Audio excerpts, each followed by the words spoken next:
different shapes, sizes, and textures.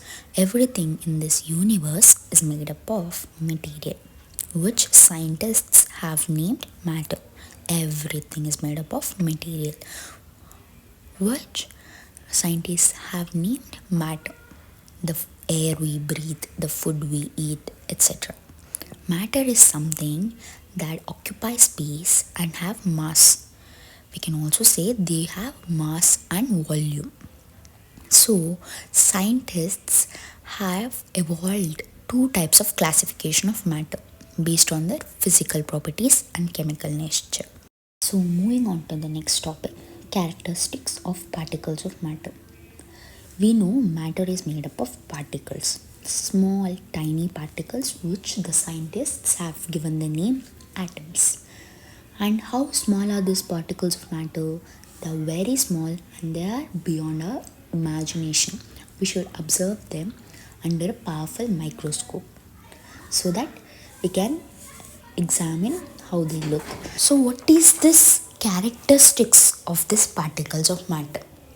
So, in NCRT, they have given only three. So, I'm giving an extra additional information. If you want to note down, you can note it down. The first characteristics is particles of matter have space between them. How am I saying particles of matter have space between them? Because, for example, you take a glass of water and add a teaspoon of sugar or salt and stir it for some time. After stirring it for some time, you can observe that the particles of salt or sugar has been dissolved in the water. How are they dissolved?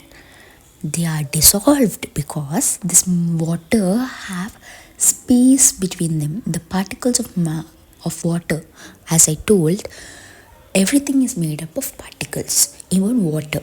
The water has space between the particles of it, so this salt, the particles of salt, is getting into the spaces between the water molecules and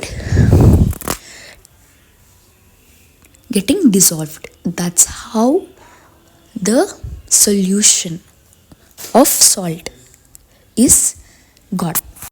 The next characteristic is particles of matter are continuously moving. For example, spray perfume in the corner of a room. After some time, you can notice the